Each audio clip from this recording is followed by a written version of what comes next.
We're live. It is November 4th, 2021. I'm Dr. Ara Deukmedjian, CEO and founder of Deuk Spine Institute.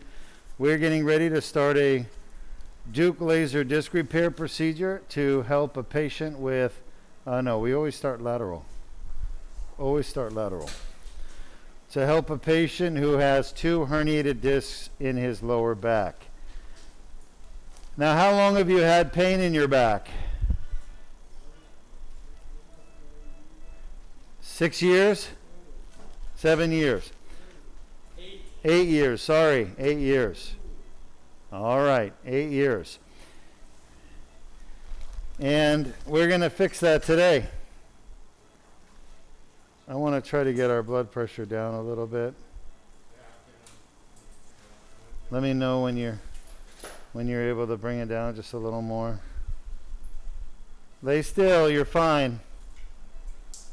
All right, I need to see the back a little more. So the first thing we're going to do in this surgery is access 2 discs. You see the double pedicle at L5? I don't want to see a double pedicle. Go ahead. Take a shot. It's not an orbital issue. It's a WAG issue. Double pedicles are always WAG. So folks, what we're doing here is we're getting our navigational instrument lined up. I would move south if I were you. I think your pedicle is fixed, but you'll probably have to make an adjustment. You want to be centered at basically 4-5-5-1. That's pretty good in terms of, I think you're off orbitally now, and your WAG is off again. So we're lining up our navigational instrument to the patient's body to gain accurate information about where we are in space. I don't know what to tell you except your L5-S1 is at the bottom of the screen. I need it in the middle of the screen. So you're going to have to move your entire base south. That's better. Now you fix the WAG. You can see the pedicles are off. So figure it out. It's either one way or the other. I want to say, Luis, what do you think? Worse or better? What do you think? The other way? You want to try? That's fine. You're a little bit off orbitally as well. Maybe he's got some scoliosis. That's why we're seeing that. Your orbit's off just a tiny, maybe a degree at most. All right. So you're happy with that? Yeah. I still think we're off a little bit. Do the orbit. See the double shadow in the back of the pedicle of 5? Yeah, try that. That's better. So, yeah, there's definitely some scoliosis. That's what we're dealing with. I think that's probably the best we're going to get right there. How's blood pressure? Better? It's coming down. All right. So, I like the blood pressure to be...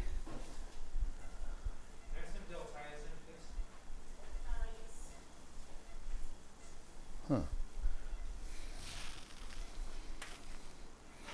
Usually around 120 or less.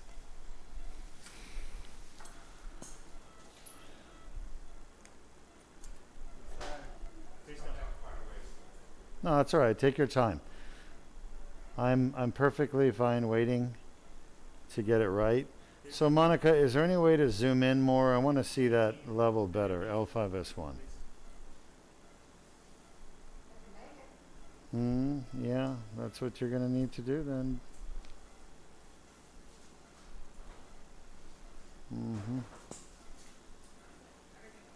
Thank you. All right. So that's better. Yeah. I don't need to see the front so much, so you can either drop the table, raise the fluoro.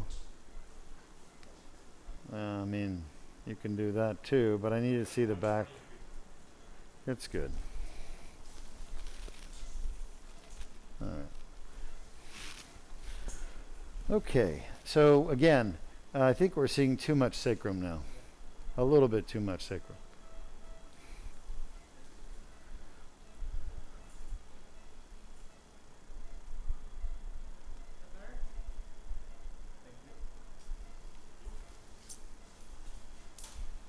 Yeah, it's better. Now, if you're looking at this x-ray like I am, you're thinking, it's not perfect at 5-1. Oh, God, I don't know what you're doing. Give me more in the back. I got to see where the needle's coming in. No, it's not enough. You're going to have to open that up in the back.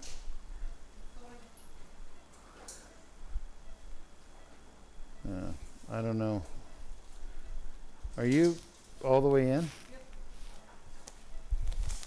You're up against the bed? Yep. Not coming any further. All right.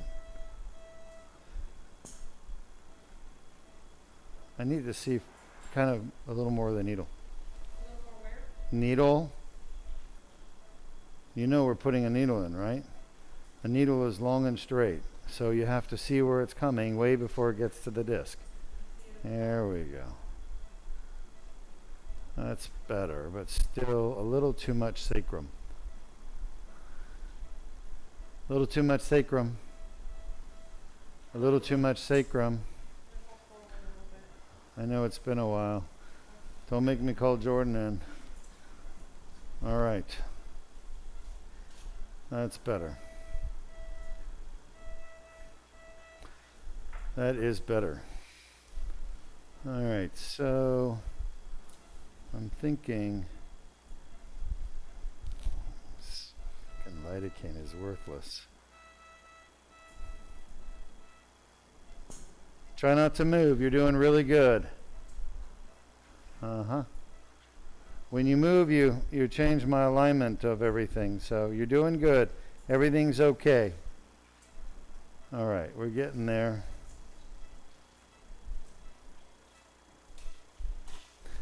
Let me know if you feel some discomfort, okay? Can we clean that up? I don't know what's happened. He's moved a little bit. Monica, you've got to respond. I can't have him move to reposition. You have to reposition the fluoro when he moves. Where do you feel that, Sean? Huh? In your back. Yeah. He looks like he's rotated. Oh, yeah, he's... Him? He does, yeah. Yeah, he's... For sure he's got some scoliosis. There's no doubt about it.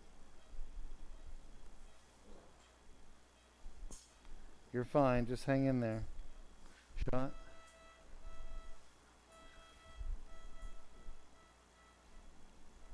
Shot. The trajectory looks pretty good. I got to get that end plate of 5 lined up. You know what I mean? Try not to move. You're doing really good.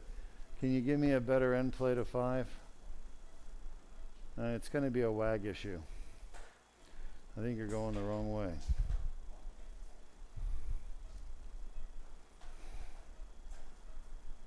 Oh my.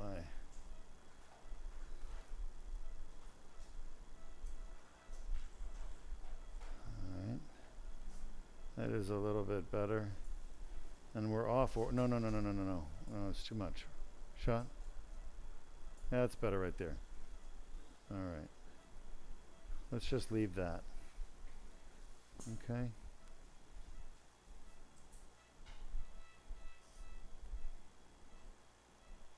Shot. It's a little higher than I want to be.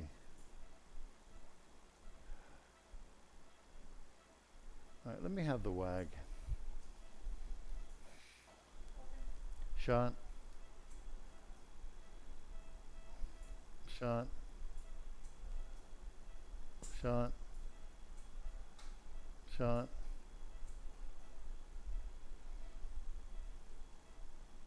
Shot. That's good right there. You move south too much, I think. Shot.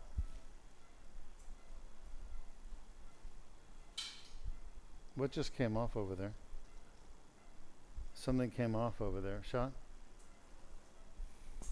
Check the Y2. Shot. Sorry? Shot. Where do you feel that? Left. He didn't say leg, right? Left. Not down your leg.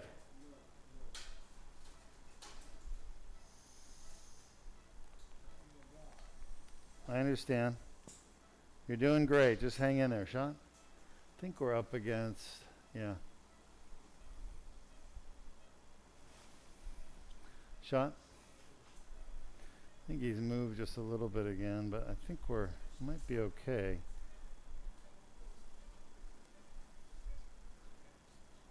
Shot? Give me an AP. You all right? No, I have to check the AP first. We could be deflected. I got to make sure we're not deflected. If we're deflected, I have to redo it. So, hard to say. I think we're a little deflected. Huh?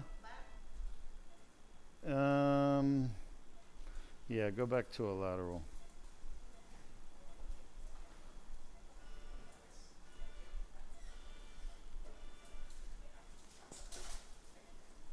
Oh, by the way, for those of you watching, L5-S1 which is what we're trying to access, is always the hardest disc to fix. So it's very common to struggle a little bit at L5-S1. All right, as far as the X-ray looks, I think we're pretty good. In terms of the end plate of 5, end plate of S1, pedicle of 5, facet complex of 5-1. I'm just not happy that we're not more centered. I wish the base was a little more north.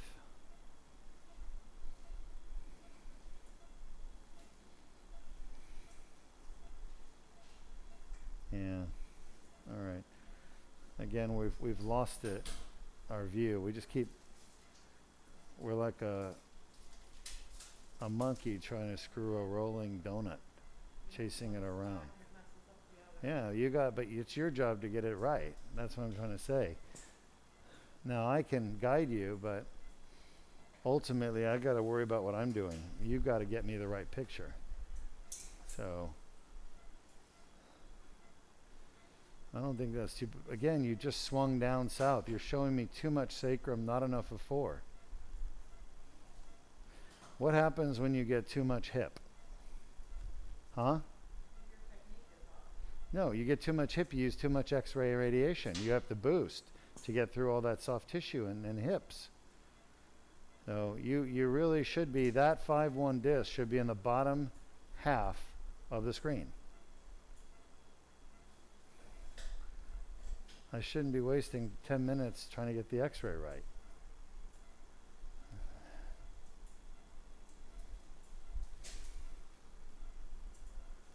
That's exactly where it should be.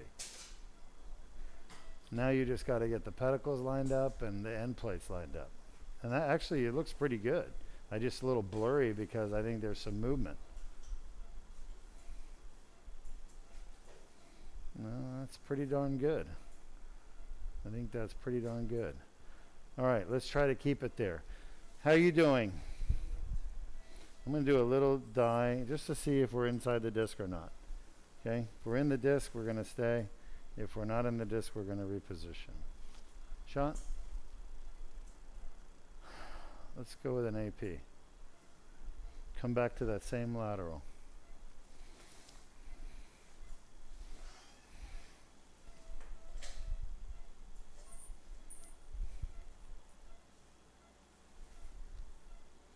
Give it to me. Oh, wow. So we are in the disc. All right. I'm a little surprised, but hey, I'll take it. Huh? No. I just want to make completely sure. 1000%.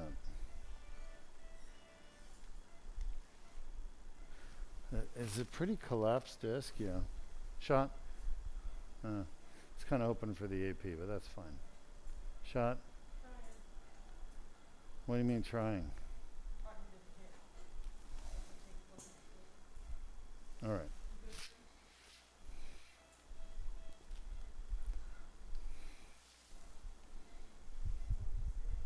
Are you comfy? All right. We've got the harder, I think the harder disc already done. So that's the good news. All right, we're starting on the not as hard disc. So I apologize, it's taking us a while, but everybody's anatomy is different. So, you know, some people are easier to access the disc, other people are harder. You're one of those a bit harder. Blood pressure is still good, yeah. Shot, good. I need to see behind 4-5 a little bit, but otherwise it looks good.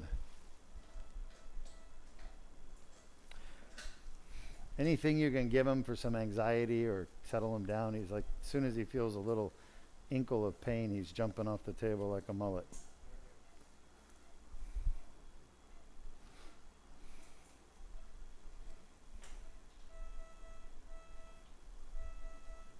Shot.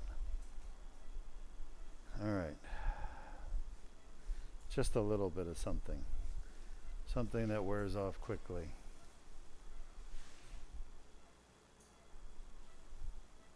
Shot. Honestly, can't see. What's happening there, Jordan?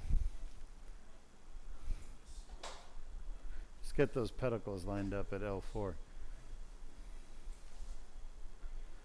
Yeah, that's a little better. We're almost perfect. Yeah, that's good. That's really good. I like that. All right. Shot. So clearly I'm encountering the facet joint, which is normal to get right here. Shot. And I'm trying to get around it, which is normal to get around it. Shot. But I don't know if he's so rotated or what. Let's get an AP. I have a feeling I'm going to be more medial than I want to be. I'm just going to apply some pressure. Blood pressure still 116. Let me know before you take the shot.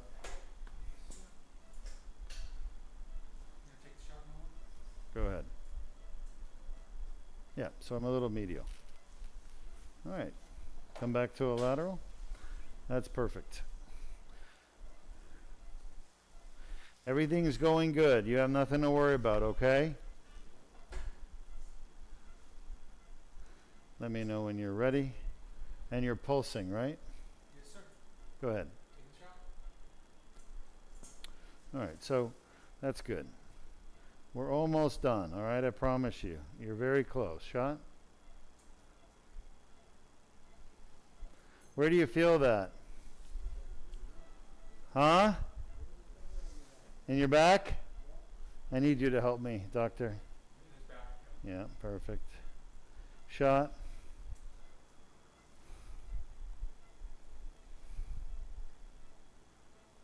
Shot. Still in your back? Nothing down the leg, right?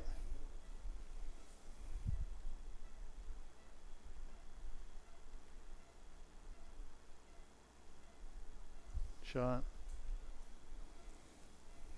You comfy? Great stuff. All right. We're going to be putting you to sleep soon, okay? I just need your help for a little bit longer. Are you comfortable? Shot. How bad is that on a scale of 1 to 10? 10.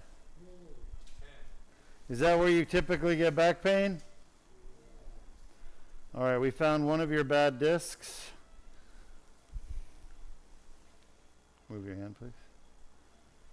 All right, so that was the L5-S1. 10 out of 10, typical pain, concordant.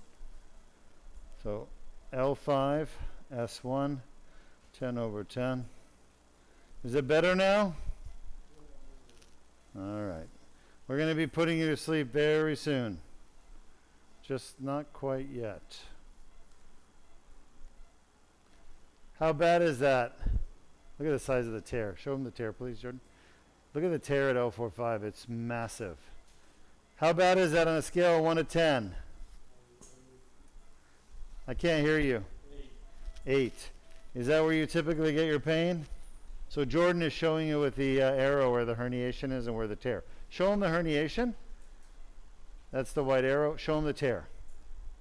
Yep, that's the tear. From there all the way to the right. Go to the right. There. From there to there, that's the tear. All that's the tear. So we had an 8/10 in pain at L4-5. You get to go to sleep. When you wake up, we'll be done with your surgery. You want to do 5-1 first or 4-5 first?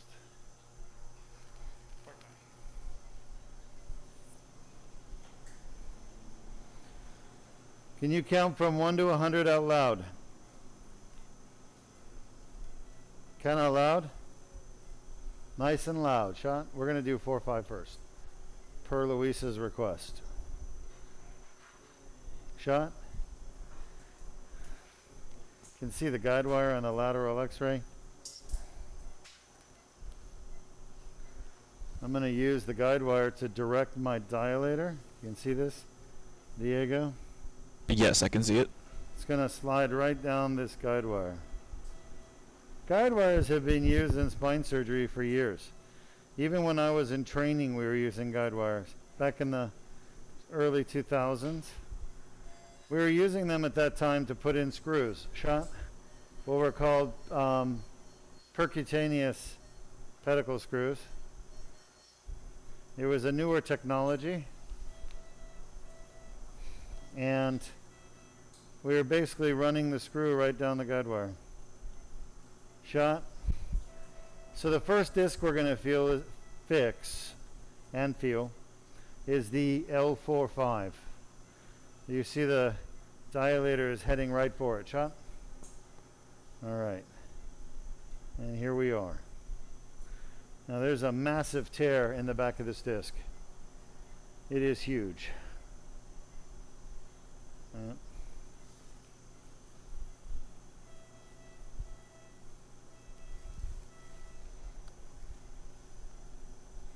We're going to go into that tear and we're going to repair this disc. Shot.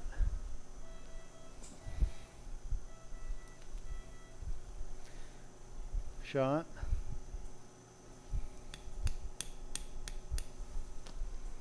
Okay. Now we're going to do the entire surgery with this little tube. It's called a tubular retractor. It's a surgical tubular retractor. It's a retractor in the shape of a tube. Let's see. Sometimes the disc herniation is so inflamed it'll push the dilator out. So you got to check and make sure it hasn't moved. If your dilator comes out, you don't have any guidepost to use. Basically, you're moving blindly, and that's not a good thing in spine surgery. You always want to have reference points. Not yet. Let me have that. I think I have a little bit of tissue pinched.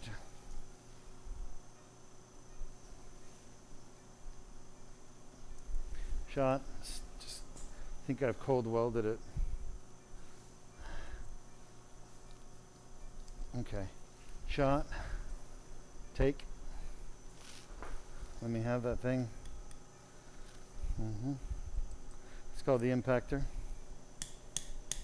Shot. That should be good. That should be in far enough for us to do what we need to do. Yep, let's move on to the scope. So we've lost probably about 5 mils of blood, 3 mils of blood. About 60 drops so far. Not a whole lot. We may lose 5 mils the whole case. Mils are milliliters. Milliliters are 1,000th of a liter. It's a small amount of liquid. It just shows you how, relatively bloodless endoscopic surgery is compared to open surgery, where blood losses can be 500 to 1,000 or more milliliters. We're inside the disc.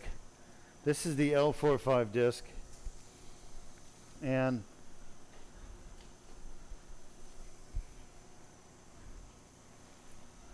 we're going to start by removing any loose pieces of herniation that I've pushed back into the disc. I can feel the texture of this disc, and I can feel that it's definitely damaged. It's not normal at all.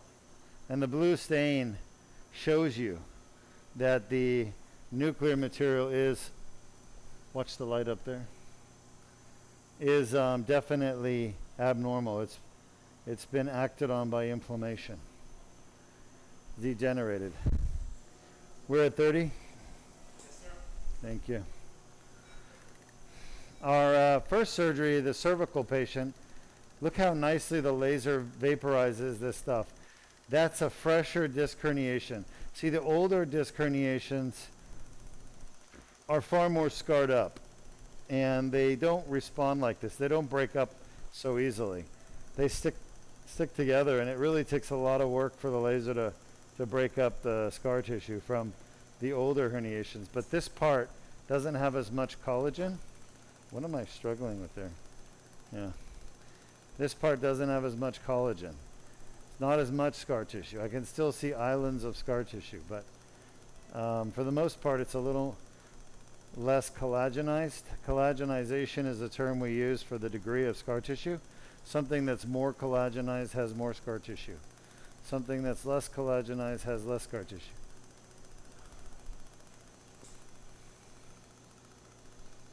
Because scar tissue is collagen.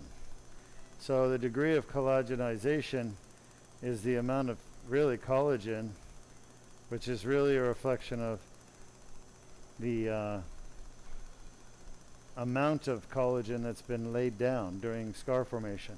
More mature scars have more collagen. Earlier, younger scars have less collagen. So the degree of collagenization, more means older, less means younger. But it's not always true, because in the middle of the disc there's less of a blood supply. You don't get as much collagenization, right? Because where does the collagen come from? Anybody know? Let's see if our audience knows where the collagen in a scar tissue comes from. I'm sure there'll be some people searching on Google.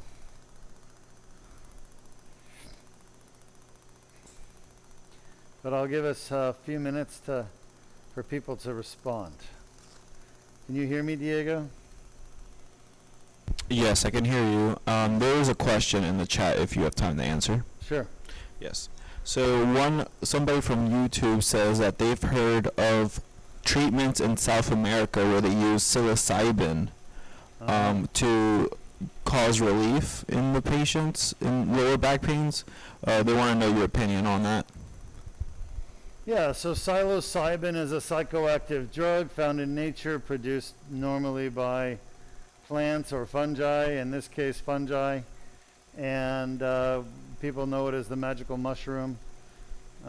Basically, psilocybin has been shown to create I can't have this loop right here like this. This is not right.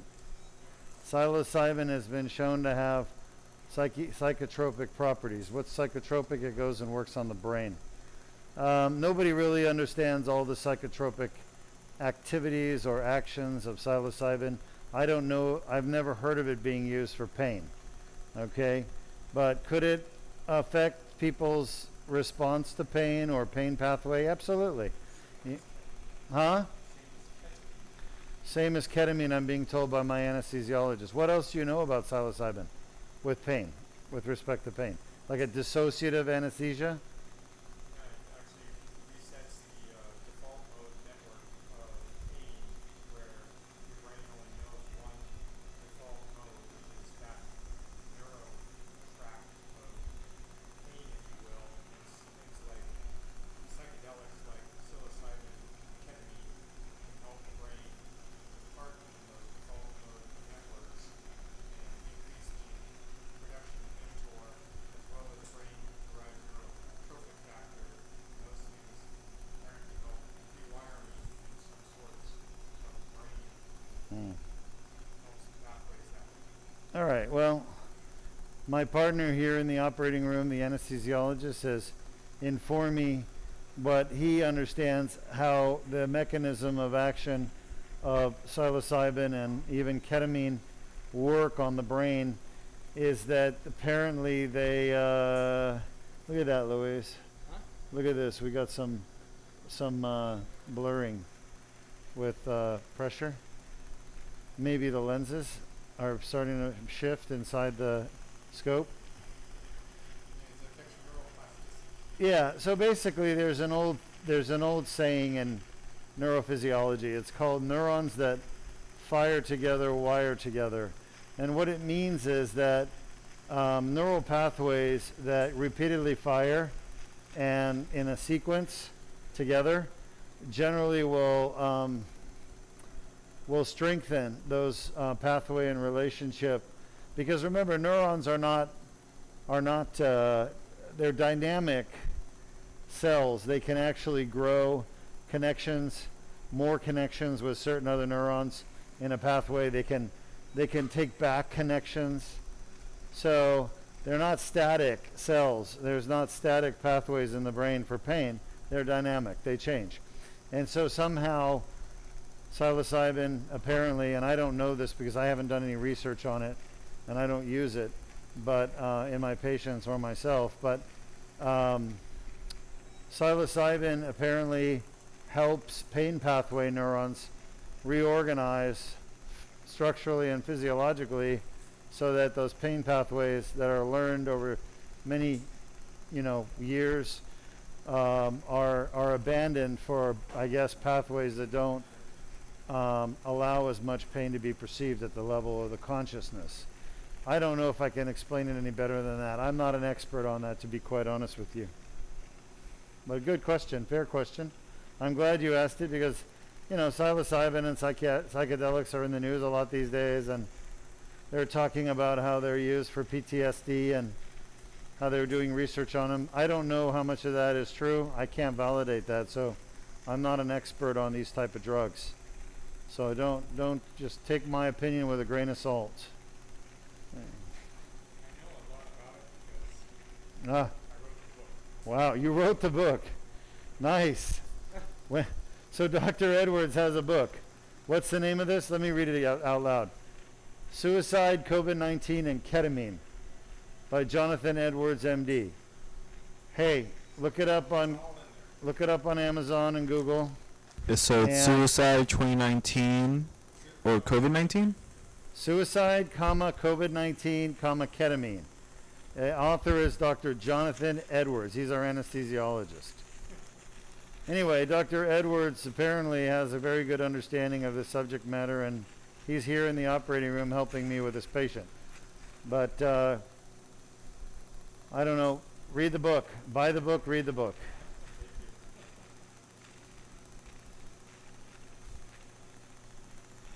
That's pretty awesome. I wanted to write a book for a long time. Okay, I found Suicide, COVID-19, and Ketamine, How a Little Known Drug May Save Lives. There you go. Okay. You found it. Very good. You can put a link to it. I sure did. Yeah, on the broadcast. So why don't you show our audience how a annular tear that we're repairing right now, how this causes so much back pain and even leg pain. Why don't you run our animation? Traumatic injury to the disc can cause annular tears to form.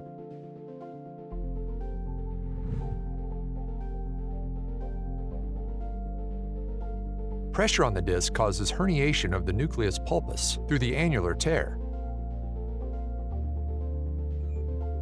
Inflammatory tissues develop within the annular tear, causing back pain.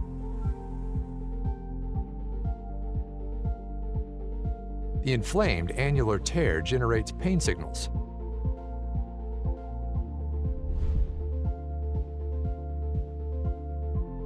Additional injuries can cause symptoms to worsen.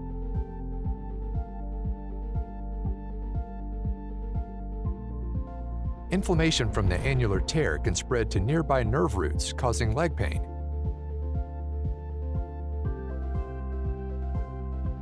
Signals travel up nerves to the brain, causing localized back pain.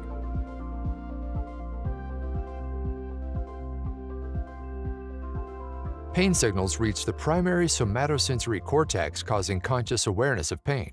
If you have a herniated 1. Okay, we're still working on the L4-5 disc. We're almost done. We're starting to see fibers at the top at 12 o'clock there, where the laser is. Those are posterior longitudinal ligament fibers. You see how they're bigger fibers and they look different than what we've been working on, which is the annulus.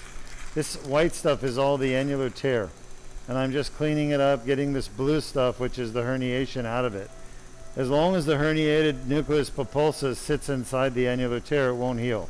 And the patient will continue to have pain in their back. So my goal is to get rid of as much of this herniation as possible. Look at all this white scar tissue that's formed. These little white fluffy ruffle things is basically damaged annular tear. Just about finished here. Another minute or two. Can start to see a little fat there in the epidural space. By the way, if you've noticed since the beginning, if you've been with us since the beginning, you may have noticed how much faster it is to get the access to L4-5 rather than 5-1. Remember, it took me a while to get to L5-S1. L5-S1 is really hard to get into, and like I said before in other broadcasts, most surgeons that do endoscopic lumbar spine surgery, transforaminal surgery, they don't even try L5-S1. They just go translaminar or interlaminar, which means they're going to be removing bone and ligaments, which you really don't want. They won't even try transforaminal. The beauty of transforaminal is that you're not damaging any of the spine to get here. Every other technique damages the spine, the bones and joints and ligaments of the spine. Only this transforaminal surgery doesn't.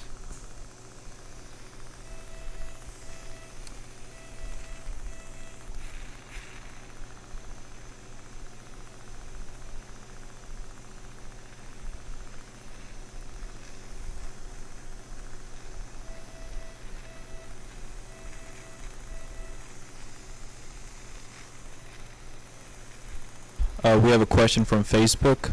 How long will the patient be in a back brace? How long will the patient need a back brace? The answer is 6 weeks. Patients use a back brace for 6 weeks. Look at how the laser just coagulated that blood vessel. Go back and rewind and check it out. That was pretty cool. It started to bleed. There it goes again. And we just stopped it from bleeding. Laser's pretty cool, huh? I think so. All right, we're done. We're done here. Let me just go in and see if there's anything else that's going to come out. You have another question? Yes, I have a follow-up question. They say, will the patient need any other medical equipment, like a walker? Will the patient need any other medical equipment? The answer is no. Typically not. That's a herniation there that I shoved into the disc. They go on to ask, will they need an adjustable bed or have to sleep downstairs? No, the patient will not need an adjustable bed. They won't need to sleep downstairs. The patient will go home today and go into their home like they always do normally. They'll sleep in their bed normally. Everything is 100% like you do normally, except you cannot lift over 25 pounds and for 6 weeks. And you cannot be bending over picking things up from the ground. So no bending, no lifting. Otherwise, regular food, regular drink, regular shower, regular walking, everything's normal. Just the back brace and the lifting, bending restrictions, and that's it. He can even go back to work tomorrow if he wants to. This is a minimally invasive surgery, and the patients generally can go back to work the next day. They just can't do any heavy kind of construction work, you know. I say they can go back to golf, usually within 2 weeks, to putting, you know, short game. And people want to know when they can go back to swimming. You can go back to swimming in a couple of days, 3 days. Just not, you know, diving or Olympic swimming, obviously. And it depends on the activity that they want to do, but people can get back to a lot of activities. There's no deadlifting in the gym, no squatting. You got to give it at least a year to heal.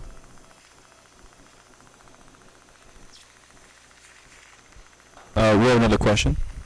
Sure. So we have a patient who works in law enforcement and has been contradicting their options on whether or not they'll be cleared to perform after. Contemplating their options? Yes, contradicting. Sorry, they've been getting contradicting opinions on whether or not they are cleared to perform the same duties post surgery.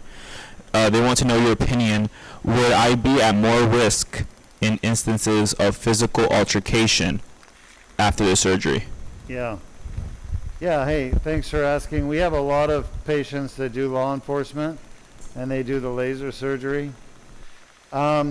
Your spine will need to heal properly. It takes 1 year to completely heal the disc.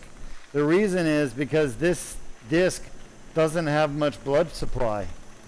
So because there's not a lot of blood supply, it heals slow. So you need a year before you go full duty. Now, can you go back to full duty in law enforcement? Absolutely. After 1 year. Could you do it in 9 months? Possibly. But no, we have no way to know if the disc is fully healed. There's no test that tells us when the annular tear has healed completely. There is no available test today in 2021 that I could take and do that would be reliably telling us your disc is healed all the way. So we use kind of a safe number. The safe number is 12 months.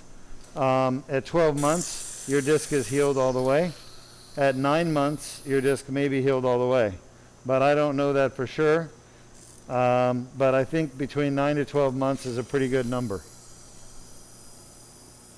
They say that they suffered a work-related injury and have recently got a L4-5 T-lift.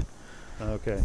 All right, so they've already had surgery at L4-5. You got to really ask your surgeon, because the truth is that when I do an L4-5 T-lift, I use big fat screws that are really strong rods. I use premium implants that don't break. Very rarely do they ever break. Rare. So everyone else does things differently. You may have smaller, skinnier screws that could break easier. So you really need to talk to your surgeon, because everyone thinks that a L4-5 T-lift by me, by everyone else is all the same. It's not. It's kind of like everything between a Yugo car versus a Ferrari. And the Yugo will never go, 130 miles an hour on the highway. But of course, neither should a Ferrari, right? Because you're in law enforcement. I'm just using that as an example. The point is, all these surgeons do their fusions differently. Some use cages, some don't. Some use autograft, allograft. Others use PEEK. Others use titanium. So you really got to talk to your surgeon and find out how comfortable they are putting you back to full duty. Now, a lot of doctors, surgeons will get x-rays and even a CAT scan to see, how strong the bones have healed after your fusion before they put you back to full duty. So I don't want to tell you something that your surgeon may be like, heck no, you shouldn't have listened to that Dr. Deukmedjian. He doesn't know what he's talking about because he didn't do the surgery, I did it. So that's what I would recommend. You talk to your surgeon. Okay, if I did your T-lift, could you go back to full duty? Yes, you can go back to full duty in about 6 to 9 months after a T-lift. After laser surgery, it would be 9 to 12 months. So that's only because a T-lift has got the screws and rods to help it heal faster, whereas laser surgery does not. So it takes a little bit longer. But it is all natural. Shot? They say thank you so much. Huh? They said thank you so much. Oh, you're welcome. I'm sorry I can't give you a better answer, but normally, minimum of 6 months, but, could be 9 or 12 months. And there's so many variables, like if you smoke or use nicotine or vape, that's going to slow your healing down. You may not fuse as quickly.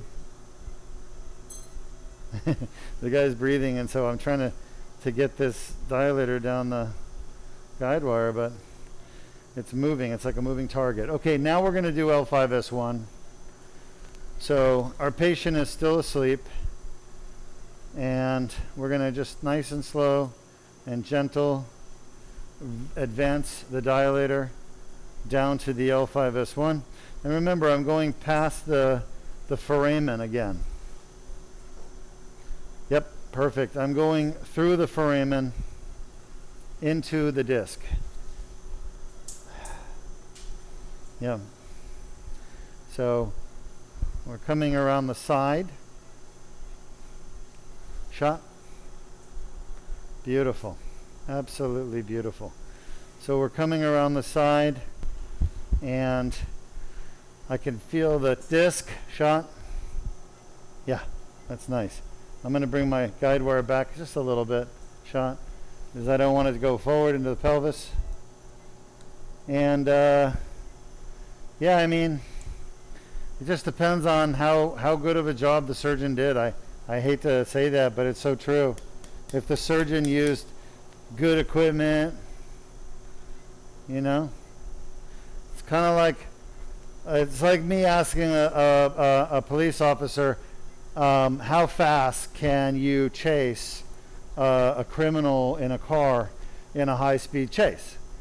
Well, there's no one answer, right? Because if your police force has, you know, a Ferrari squad car, you can go. But if you've got like the El Pinto, then you're only going to go about 85 miles an hour. Okay, it also depends on the suspension. It depends on the tire pressures. It depends on the chassis. It depends on your engine, you know, and the tune-up of the engine. Is the engine tuned up or not? So it's like I'm making an assumption about all the, you know, how fast can you go? 130, 110, 160. It also depends on the skill of the police officer, how good they are at driving, you know? Like some police officers are better at driving at high speed than others.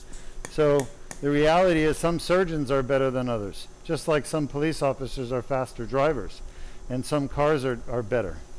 So the reality is it depends on the equipment used, but also the skill of the operator, which happens to be the police officer, and in my case, the surgeon. That's kind of the answer. You got to think about it that way. T-lifts are not all the same. Police cars are not all the same. They're not. So that's why I recommend quality.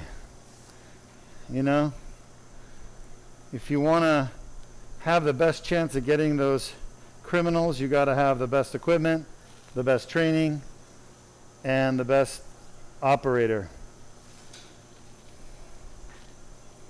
And in spine, man, there's so many bad operators. There's so much bad equipment out there. And you think it's all standardized, but it's not. It should be standardized. That's why we show these videos. Because it should be standardized. You know what I'm talking about. If someone's holding up a bank, you want SWAT there. Why? Because SWAT has better equipment, better training. You know? You don't get the guy that writes parking tickets all day to go take out, you know, bank robbing criminals that have AR-15s and full body armor. You need a equal kind of, you know, equal situation on your side so you have a chance. All right. Any other questions? Yes, we have a viewer who's been watching your videos for a long time, and they recently saw that you've done carpal tunnel streams. They Yeah. want to know, do you do any other non-related surgeries, like besides spine?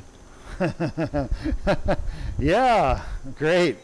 You're right. I'm a neurosurgeon. I forgot. Neurosurgeons do lots and lots of surgeries. We are very well trained at doing brain surgery, nerve surgery, spine surgery, kids' brain tumors, hydrocephalus, aneurysms, AVMs. I mean, I kind of downplay my experience and ability when it comes to anything but spine. But the truth is that I could probably stand with some of the best of them, technically, because I went to the best training program, one of the best in the country. So I don't do a lot of other things like carpal tunnels, ulnar nerves, brain tumors, but I have done them many times in the past. So I'm very good at it. I also did a fellowship in epilepsy surgery, so I can actually do epilepsy surgery. I can do an anterior temporal lobectomy, I can do a corticectomy, I can do a lot of things that I don't do and I don't broadcast. But it comes back to what I said earlier, which is, you know, doctors should really focus on what they're really good at and what sets them apart, and focus on those services for patients, and let other doctors that focus on the other things, you know, do those other treatments. I'm really, really good at spine. I'm also really good at brain, but it's too much to do, and I'd have to be in the hospital all day, you know, taking care of the brain patients. And the truth is if I'm in the hospital all day taking care of the brain patients, I can't do spine surgery. So you have to give up, you know, in your career, you have to give up certain treatments and things you do in order to do others. So I can do a lot of things neurosurgical, but I limit my practice because I'm so busy with the spines, fixing back and neck and thoracic pain, that I just focus on those. I don't know if that's a good answer, but that's the truth. And, you know, I don't miss doing brain surgery that much, because a lot of the patients that get brain surgery, they you know, they don't do so well. And it doesn't matter who does it. It doesn't matter if it's me or somebody else. They just have a really bad disease. What's that noise? It's a suction. Yeah, Is it me? yeah. Huh? Yeah, Okay. Thought maybe I was passing gas. I'm like, wow, I did have Mexican for lunch, but that is quick. All right, so anyway, what I was saying is that yes, I'm capable of doing a lot of things in spine, but I mean in neurosurgery, but I really focus on spine. That's what, I think that's where honestly the greatest need is for my skills and services, because there's so many neurosurgeons that, you know, they do brain tumor surgery, they do aneurysm surgery, they do endovascular neurosurgery, they do pediatric neurosurgery and epilepsy surgery. Basically, there's plenty of surgeons that treat all those conditions, but there aren't many that fix pain. It's because they all think pain is a joke. And I've heard them say that. It's sad. When I told my mentor that I want to take care of patients in pain, I distinctly remember as a medical student telling him that. And he said, "What?" I mean, literally like, "What? Wait a second. Wait, you're going to be an aneurysm surgeon. You're going to be like a famous aneurysm surgeon." And I'm like, okay. I wasn't going to argue with him. I just figured I was wrong. You know, I needed to straighten out my priorities. And then I went in, and of course I trained to be a famous aneurysm and brain surgeon, but I went to the best program in the country. And when I got there, I started gravitating, after a few years, I started gravitating to spine conditions, because my attending there, Dr. Jeff Henn, who was a real inspiration to me. Dr. Henn trained at the Barrow Neurological, which is the top spine training program in the country for neurosurgery spine. He trained with Volkner Sontag, Curtis Dickman, a few other guys out there who are really, really top spine surgeons. And they were pioneering spine surgery. At the time, this was back in the 90s, late 90s, early 2000s. It was all about, you know, metal fusions and artificial discs. So we were doing the most advanced spine surgeries in the world, you know, complex reconstructive surgeries and stabilization with instrumentation and fusion. And I was learning all that. And it was great, because a lot of the other residents just wanted to do aneurysms and tumors. And I'm like, brain tumors. I'm like, well, I'll do the spines.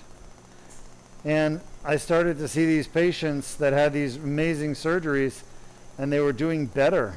They were like getting well. They were leaving the hospital the next day, You know, compared to an aneurysm surgery patient that stays there for weeks and is really on the edge of life or death every day. And a lot of them get complications like meningitis and hydrocephalus and strokes, and then they have to be discharged to rehab. And you know, there's an important need for doctors to treat those patients, but for me, I just kept going back to pain.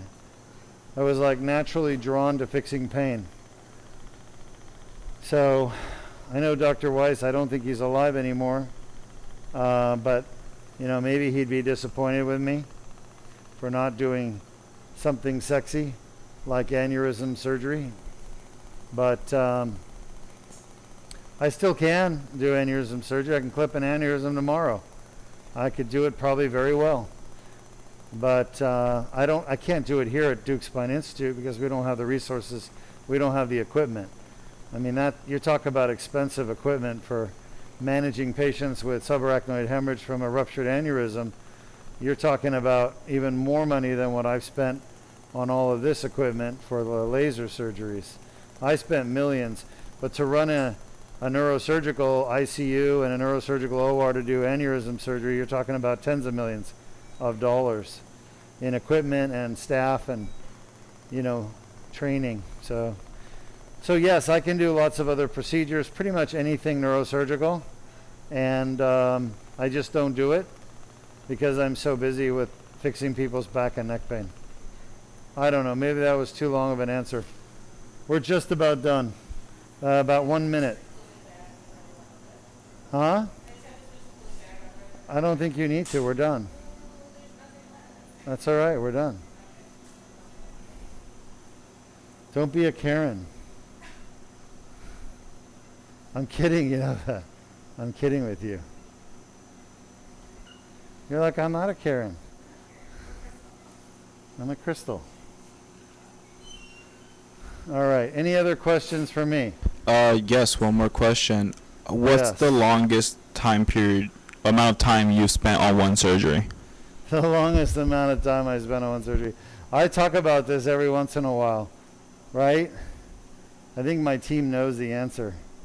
17 hours, and that was a brain tumor at the VA hospital in Gainesville for the veteran on a vet. Scope off, please. Scope off. It was an acoustic neuroma, called an acoustic neuroma, which is a tumor that grows off of up by the nerves going to the ear,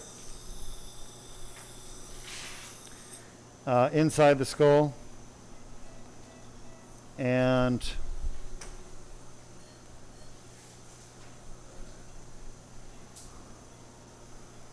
that was a 17-hour surgery.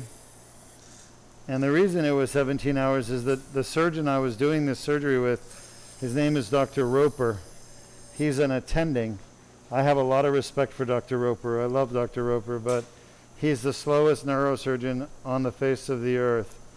And he literally takes tumors out one cell at a time. And if anybody was going to do my tumor, he would be the one. He was actually my mentor when I did my NIH research, NIH-funded research.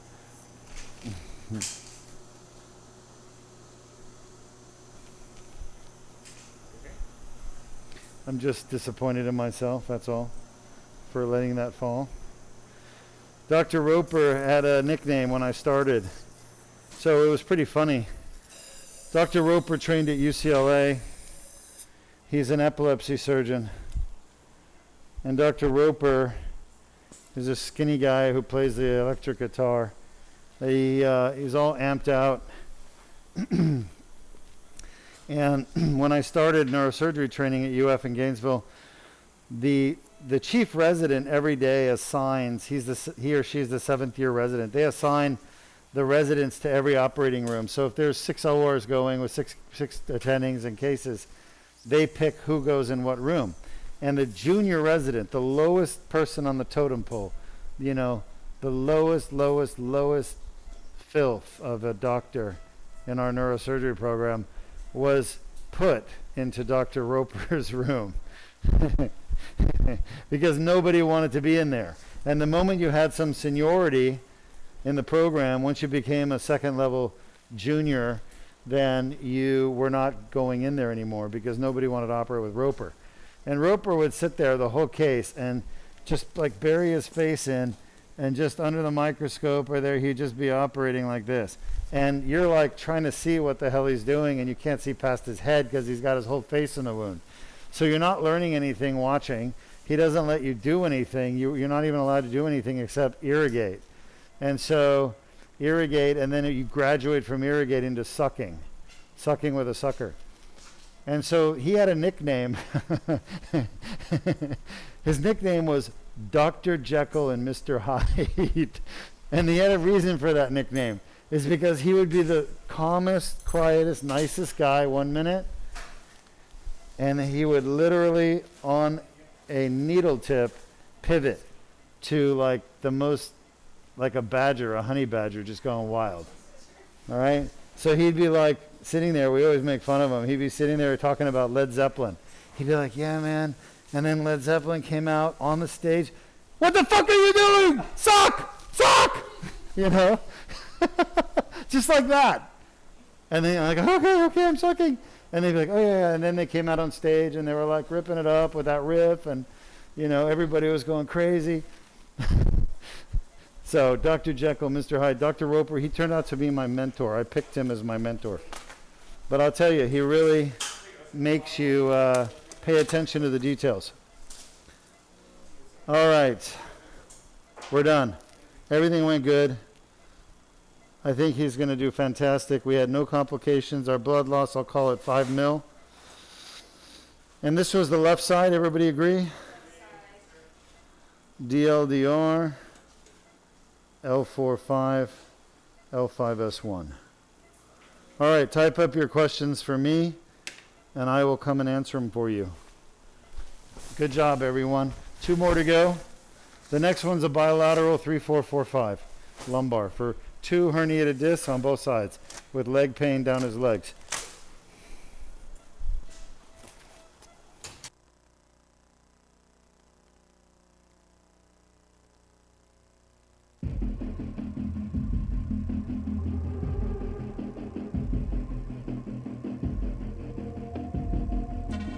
Dr. Ara Deukmedjian with the Deuk Spine Institute and another edition of Spine Scams Exposed. So we're going to be talking about a very common topic we talk a lot about because there's a lot of scams associated with it, and that is artificial discs in the spine. Now, artificial discs are basically small... Chasing it around. Yeah, but it's your job to get it right. That's what I'm trying to say. Now, I can guide you, but ultimately, I got to worry about what I'm doing. You got to get me the right picture. So... I don't think that's too... Again, you just swung down south. You're showing me too much sacrum, not enough of 4. What happens when you get too much hip? Huh? No, you get too much hip, you use too much X-ray radiation. You have to boost to get through all that soft tissue and hips. So you really should be... That 5-1 disc should be in the bottom half of the screen. I shouldn't be wasting 10 minutes trying to...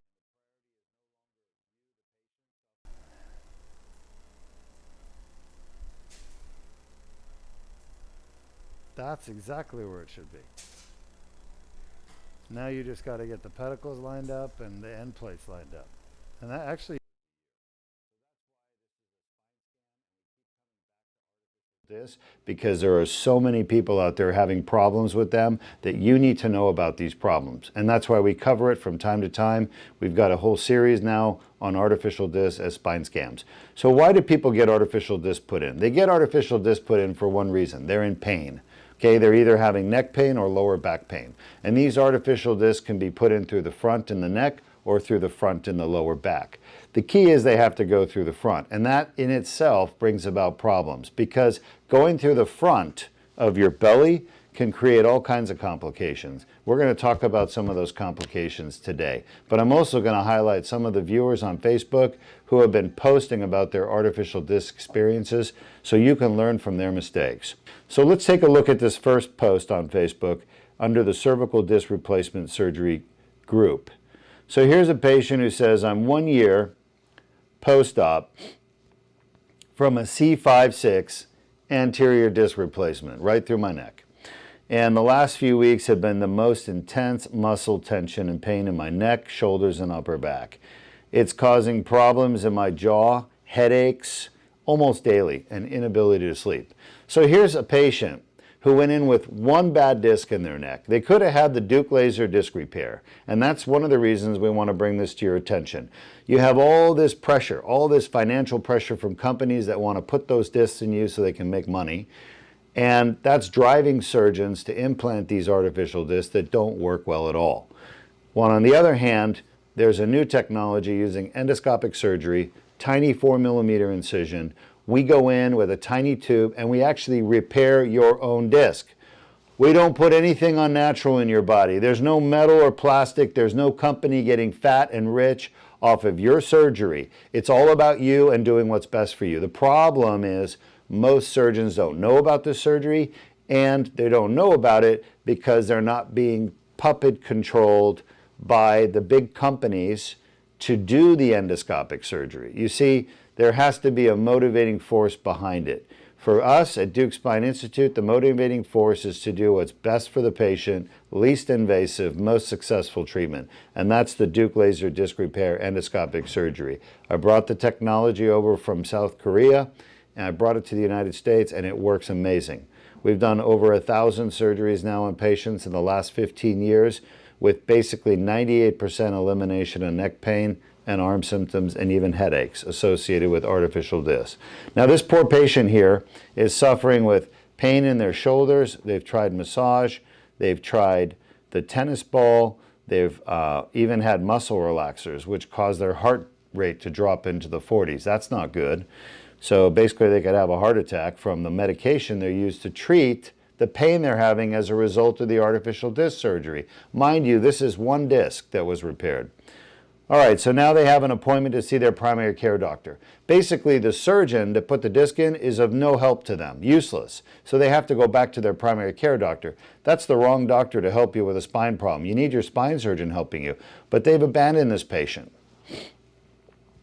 Here this patient says, I've spent thousands of dollars on taking care of medical problems that are related to complications from my artificial disc.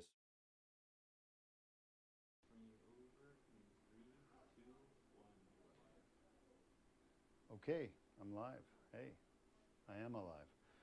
Dr. Deukmedjian here. We just finished up a surgery on a patient who had 2 disc herniations, which we showed you at the beginning of this reel. If you want to rewind.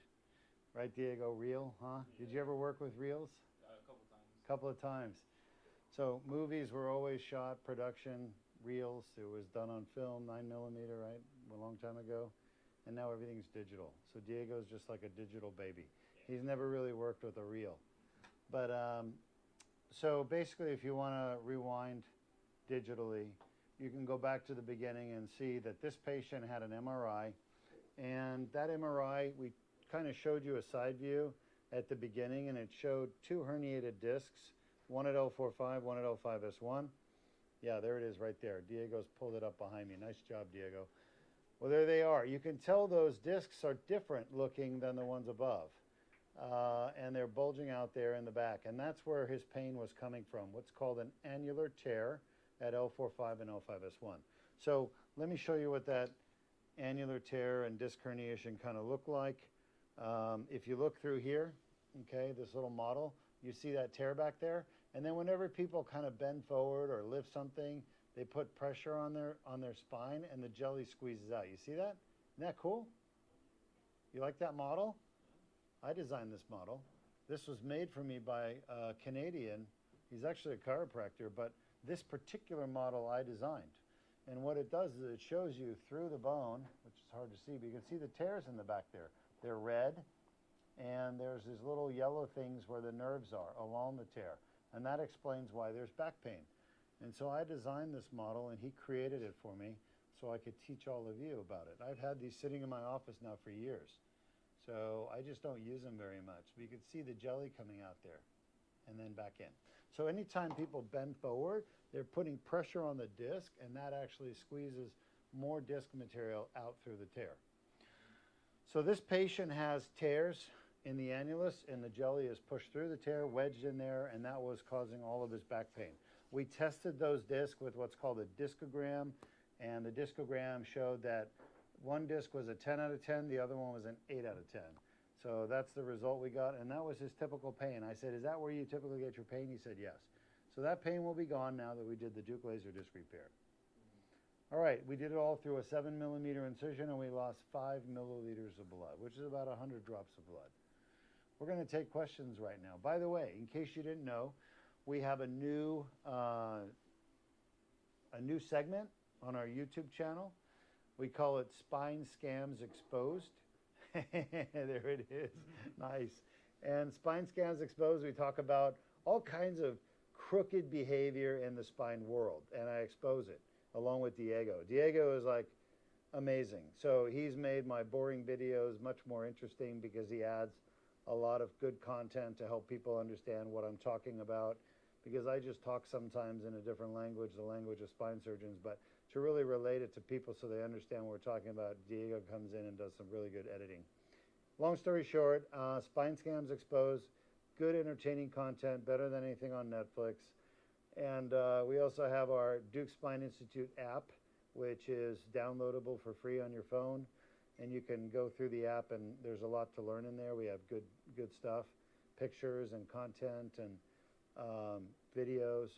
We also have the Facebook Spine Surgery Support Group. Free to join. We just don't like trolls. And you know who you are, trolls. You're a very negative person. Don't come to our site and leave us alone. We are there to share factual information with people, to openly discuss things, and we don't like trolls. So if you're a troll, don't even bother. Just abstain. We don't want to see you in the site. I'll boot you. And then what else do we want to talk about? The YouTube channel. So the Deuk Spine Institute YouTube channel. Check it out. We got a lot of content. We add things every week, almost every day. We have thousands of videos now under Deuk Spine Institute umbrella, all educational. Okay, what's our first question? All right, well, first we have a patient from the UK where laser's not an option, and they had a microdiscectomy on L4-5 and L5-S1. But both of those discs have re-herniated. Listen, he's asking for your advice. Should he repeat a microdiscectomy? Absolutely not. Oh, you don't want to. You don't want a TLIF either. You don't want either. Yeah. So we've got a viewer who, you know, I'm going to show you this model right here so you can understand it. Sorry. Someone commented, like, he better have lots of cash. Yeah, you better have lots of cash, right? So basically, bone, disc. And right here, there's a herniation. You see that? So the front of the spine is there. This is the front. The back of the spine is here. There's the back. And a microdiscectomy, and by the way, we got great news. We're releasing a video. It was just finalized today. We're adding the voiceover and the banner for the microdiscectomy laminectomy on it. We're going to release that on our YouTube channel probably this weekend. So you're going to be able to see our first Deuk Spine Institute YouTube video of microdiscectomy laminectomy. And it's going to present it in a completely different light. It's going to show you what really happens. Because the doctors that do microdiscectomy laminectomy, these are old-fashioned procedures. They're horribly destructive to your spine. They're going to damage all these bones in here and ligaments, and you're going to see firsthand in our video exactly what I'm talking about. Well, you have experienced it firsthand. You had a dual microdiscectomy laminectomy, you're reherniated, now you're back in the same boat, maybe worse than you were before. Horrible procedure. Stay away from microdiscectomy laminectomy. It's what most surgeons are going to offer you, only because they don't know how to do what we just did today, endoscopic spine surgery. Hey, if you can't keep up with the latest and the best treatments for patients, get the fuck off the boat. You know what I'm saying? Why are you trying to do things to people that are damaging to their spines and their lives? leave, refer them to a doctor that can do the latest treatment. I wasn't born with an endoscope in my hand, like, wah, I know how to do endoscopic spine surgery. I had to go out and learn it. I learned a lot of different surgeries. As a matter of fact, I've learned all different surgeries. And now I've got 500 different types of spine surgery that I can do. And guess what I do? I do the best. The best is the laser surgery, the endoscopic Deuk laser disc repair. So doctors that don't bother to take the time to go out and learn the best technology for you, the patient, instead they rather work on their golf swing, or maybe they rather go on vacation or fly their jet around, whatever. They don't have your best interest at heart. And if you want to treat with them, hey, by all means, it's a free country, free world, go treat with them. But if you want the best, then you better be looking at endoscopic spine surgery, because that is the best.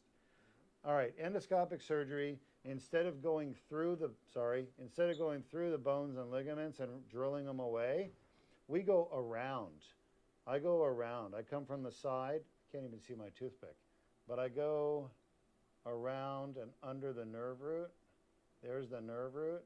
So I come from the side and I get into the herniation and I remove it with the laser.